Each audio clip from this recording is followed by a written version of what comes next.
We all capable of change, right? I never thought it possible. Thinking back in hindsight, I used to hide behind the bottle, bro. Running from the past, huh? It's hard to be accountable. It's easier to thug it out and show them I'm an animal. 1, 2, 3, let's go.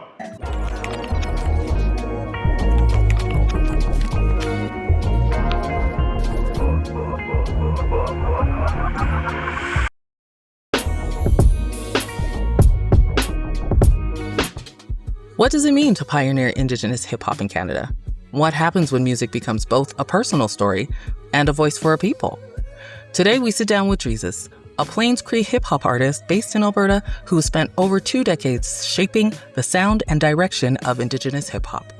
After breaking through with Warpath and later earning an MTV Video Music Award, his career expanded into something much bigger than music. With award-winning albums, millions of streams, appearances in shows like Yellowstone, and collaborations reaching international audiences, Drezus has become one of the most recognizable Indigenous artists in North America. But his impact isn't measured only in streams or stages.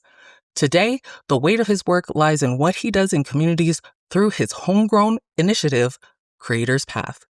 Through this, he's traveled across North America, working directly with youth, using hip-hop as a tool for confidence, identity, and change. Today, I sit down with this artist to talk about legacy, responsibility, and what it means to carry a message bigger than yourself. When did you know that, you made it and that you could build to this point? I mean, there's quite a few moments I had along the way where I'm like, Mama, I made it, kind of thing, right? Okay. But there's one in particular when in 2017, when I was at the MTV Video Music Awards with Taboo from the Black Eyed Peas. Okay. So we did, big shout out to Taboo, by the way. It changed my life. So I've been releasing music up until literally for the past 20 years now. And in 2016, a song of mine called Warpath somehow got to Taboo. He heard it, became a fan of it, reached out to me on IG. That was a confirmation itself. Yeah.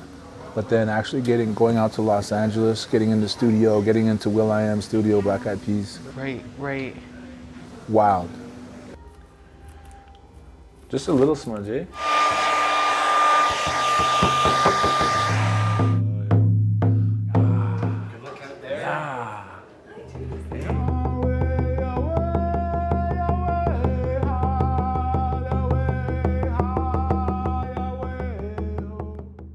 And once I realized the power in who I was as a person and also in spirit, everything changed. People were like, hey, you made me feel proud to be Cree, man. You made me feel proud to be an Indigenous person. I'm like, damn, what? I got too used to tearing people down and not being accountable to it.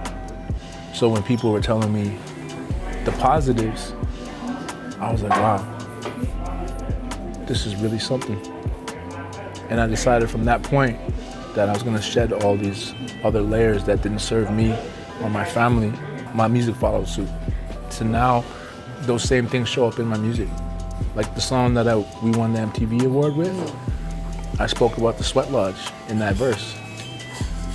And that was a huge risk. Right. Like a chance. Nobody raps about sweat lodges. I thought, when I heard the beat from Taboo, I was like, what am I gonna say on this? I started getting a little nervous because it was Black Eyed Peas. And I was like, I gotta be on that level. But I couldn't talk about partying and stuff like that because I was just getting out of that life. I was a little nervous when I sent it off, but I got a call back right away saying, this is one of the dopest verses I ever heard in my life. Let me hear your war cries if you got them.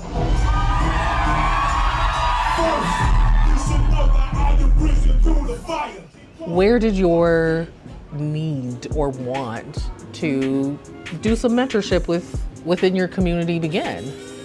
Yeah, it came almost involuntarily. I didn't think like, okay, I want to go and start mentoring the youth. I think when I made Red Winter, everything changed, where people automatically thought that I knew the way, which makes me think of like one of my favorite artists. He's passed away now, Nipsey Hussle. Right. He has a line where he says, "They follow me because they think I know the way." And I feel like that's what kind of happened there, because I was speaking to Indigenous issues and into different things on what Red Winter spoke to. I started getting calls asking me to come to the community and speak to the youth. Right. And at first I was like, what am I going to speak to the youth about? You know, I'm still kind of wilding over here. But then when I actually got there, I got to expose to the different communities and the problems that they're going through, the challenges that they face. And I started to think,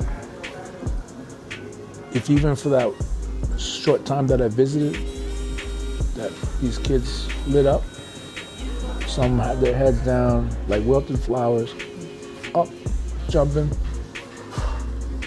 that was at least a glimmer of hope, or at least a quick image of what it meant to be proud or confident. Ask Mushroom how we used to ambush in the plains, how we sacrificed blood from his warrior veins. Painted up the drum, it would pour when he sang. Now it rained down power for the people, Chi McGwitch. Who mentors you? I have like 3 different elders that, you know, I look to for advice and for mentorship. And they show me the way, show me songs, bring me into the Sweat Lodge. Oh, so mentorship beyond music. Yeah, oh, you talking about music?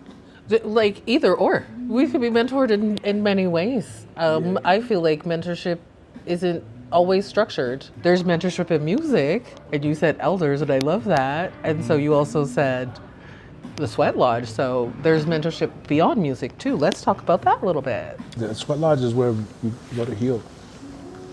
Basic, quick breakdown is like a place we go for prayer. The door closes and it's in the dark, so it's also like this like sensory deprivation. But heightened because, you're hot. Stay in your prayers. That's one of the biggest messages, is stay in your prayers. It's like a rebirth.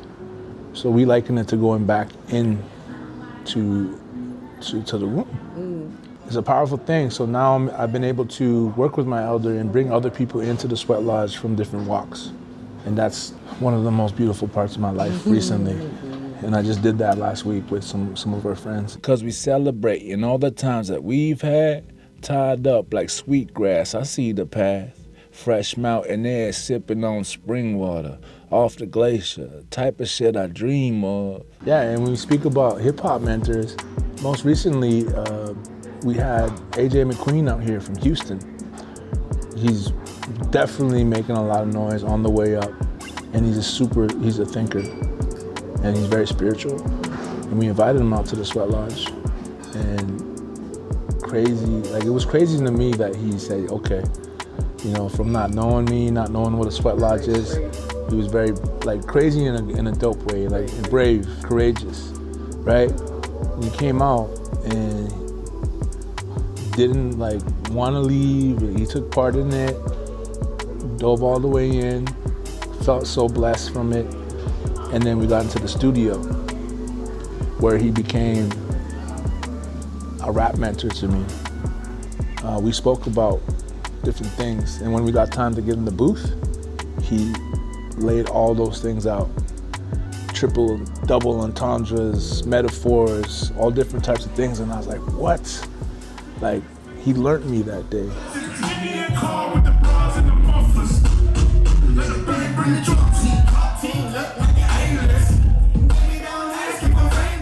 What do you see the landscape for Indigenous music creators in Canada with music?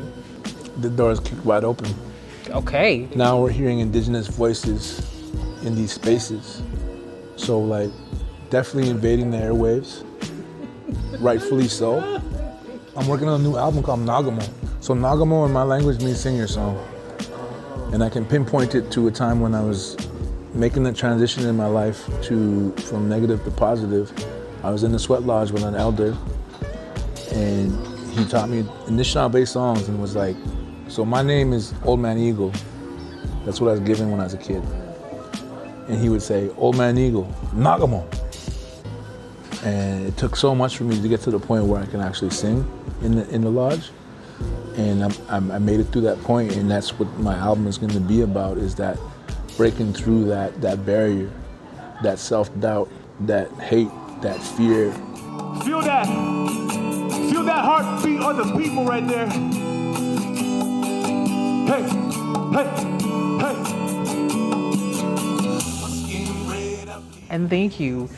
I can't believe I decided in the car that Red Winter was my song. I did not tell you nothing, and you said it to me, and for me, it's a whole message. And thank you for showing up with your full, whole, authentic self. Hey, it was nice to meet you.